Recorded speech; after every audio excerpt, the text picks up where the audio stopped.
these different generalizations. And you know, the problem, as I said before, is what's Western? Can't, you know, what does that mean? That's meaningless, really. And then also, well, say the Japanese management style. But actually, it's not a lot of work to find out that Japanese corporate culture is very, very diverse. Right? You have huge companies, and then you have very, very small companies. And most Japanese do not work for very large companies. Right? You have all different sizes, different industries, different sectors where these corporate subcultures are going to be very different. Do you have lifetime employment? Can you get fired, for example? Are you a woman or a man? How you know, that will determine how you're treated on that job. All these things. So that's why when you say Japanese management style in a company, that's more or less meaningless too. What type of company? That has to be specified, right? So, in any case, that's a very useful discussion, and then related on page 130, theoretical models of corporate structure and culture, groupism versus the individualism model. Of course, we don't have to say, well, groupism, who would that belong to, right? The Japanese, and individualism would be the Westerners. Universalism versus economic rationality school. Conversion or Westernization school. I use the word convergence, but it means the same thing. She uses conversion. Conversion hyphen Westernization. Or something called, I'm not sure what it is, conversion Japanese school. Western corporations become more like the Japanese model. Well, that gets a little confusing, but in any case, you know, the point here, you can see what happens. This is a good example of what happens when people don't do their homework. You want to avoid that as much as possible. What else does?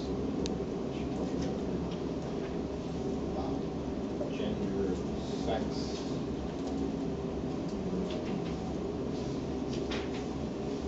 She goes into quite a bit of detail. Well, maybe we don't have to talk. Yeah, well, this is interesting.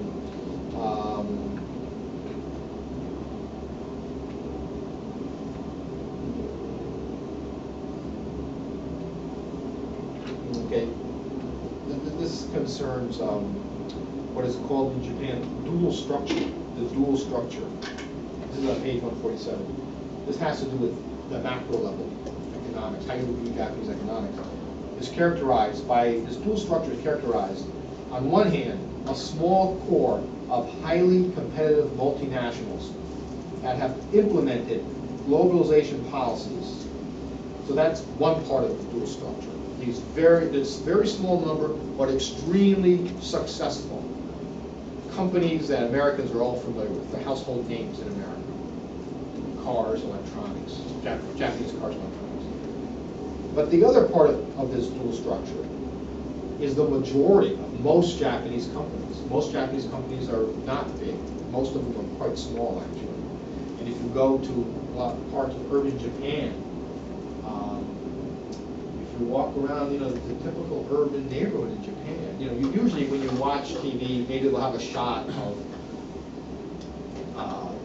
parts of Tokyo. You know, most of Tokyo is flat, right? There are a few neighborhoods where you have very tall skyscrapers. A lot of Tokyo is not that tall, right? If you visit Tokyo, you can go to Tokyo Tower, go to the very top, and look out, and you'll see it goes on for miles and miles. And surprisingly, it's not like New York or something. But in any case, when you look at a lot of those neighborhoods, maybe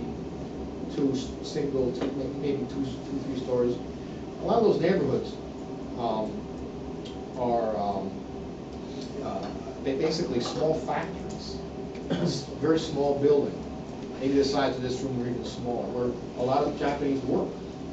So they're not all wearing suits, right? And they're not all, they don't necessarily work at a very glamorous white-collar jobs. A lot of Japanese work in these, the majority, probably, some sort of, you might call it working class, I suppose. work in a lot of these very small companies or small neighborhood factories. Okay. That's important to keep in mind. But in any case, so the majority of the more traditional companies remain very Japanese and economically inefficient. That's important. They're economically inefficient. So whereas the small number of very powerful companies are economically super efficient, most Japanese companies are not efficient. In fact, most Japanese companies have to rely on subsidies from the government or they go bankrupt. Yes? So that's what makes them so inefficient. What makes them so inefficient? Well, I don't think there's any one particular reason. It could be that they got used to taking subsidies from the government and they don't rationalize. Like overly generous with their staff? Well, I don't know if they're overly generous. I mean, part of it, this is sort of a big answer to the question. It's a little difficult to give specific details on it, but a lot of it has to do with when Japan modernized and industrialized. They did that very rapidly. And the government, the state, going back as far as the late 1800s, they had to decide, was their policy going to focus on what you might call foundational industries, steel, ships, things like that.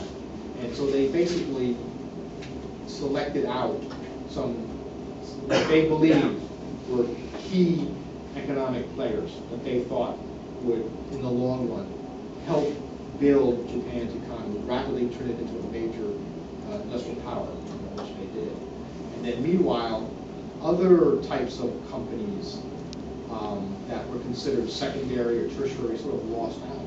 And so these big companies received maybe tax breaks, special permission to do things, licenses. It's true in this country too. I mean, America is more and more bureaucratic than it isn't actually. You know, it's not that people like to say Japanese is very bureaucratic, but in America, it's not that Japanese are more bureaucratic; they're just better at it in a way. In America, when you want to set up a company, you have to jump through a lot of hoops, lots of paperwork and licenses. In Japan, it's the same way. And so, in any case, well, when Japan was industrializing in the early part of the 20th century, again, the state would pretty much decide which companies are going to get the lion's share of the national resources. What are we going to worry about? And eventually, that way of doing things, I think, impacted the corporate structure of Japan, even in the post-war period. I mean, there are other reasons. There are other reasons, but I think maybe that has something to do with it. That's a good question. Okay. Anybody else? Any other comments? Yes. So you say that there's like a core group. What would be the specific core companies that make up that group? Well, some writers used to talk about like 6 or 7 big Japanese companies. And these are companies that have their combines. They have interest in. Well, it gets a little complicated. But they have holding companies. And these holding companies have banks. Maybe they shipbuilding, anything you can imagine these days, actually. Cars, I think it's very big. Electronics, like Mitsubishi. Mitsubishi. Yeah, I forget offhand. There used to be 6 or 7 really, really big ones. Okay, I forget. Mitsubishi was one of them. Maybe It's in McCargo. Is it in McCargo? Yeah, he's got a list of the big 6. Okay, yeah. Some of those have been around for. And a lot of the ones like Sony, they're actually subcategories of a bigger company. Yes. So we're familiar with the subcategories, whereas the bigger companies really are above that. That's right. And also a lot of these smaller companies, the ones that you don't hear about it in the U.S., okay, that belong to the second category. A lot of those companies they rely on the big, powerful, efficient companies for work. So the big companies contract out to them. And then those smaller companies will subcontract out to someone else for certain things, like parts or whatever the industry is. And so you have, it's very multi-layered. You have contractors, subcontractors. And And so you have a lot of Japanese workers who, you know, are, they're not part, they're not necessarily part of that, what they call permanent employment in Japan, where it's very difficult to be let go. Okay? These companies that work at that contracting, subcontracting level, things are a lot more contingent. And that's important because that's a powerful symbol many Japanese have about their own society, many Americans have about Japan, that they're all working in these nice, clean offices. That's not true. So in other words, you do have a working class in Japan, right? Yeah. Are there labor unions in Japan? Well, that's a very good question, and you know, we don't have much time left, but yes and no. They have. Japan is similar to America. We have very, very low unionization rates compared to a lot of other places like Europe. Have higher union membership rate. So I'm not sure if it's higher or lower than the U.S. now, but it's pretty low. People who belong to unions, and then people who do belong to unions, they're not unions as we think of. They make a distinction between in-house unions versus trade unions. A trade union is, I'm a locksmith or something, right? And so, you know, anywhere in the country, I belong to something called locksmith union. But in Japan, most of the time, the union is set up by the company. So you don't. So it's not a trade union; it's an in-house, or sometimes they call it a company union. And a lot of people say, "Well, that's ridiculous. That's not really a union." Then the whole point of a union is strength in numbers. You can join forces with people in other companies, right? But in Japan, that has to do with the pre-war legacy. The idea was to fragment the union movement for the war, so it wouldn't become too powerful. That's actually a good example of legacy in the 1920s and 30s. Okay, well, I think maybe we're out of time. No other questions? All right. Next time we meet, we're going to talk about exchange analysis. Right? I think it's exchange. So please download and read very carefully that document on exchange, because your next assignment after Friday, the third assignment, is going to be on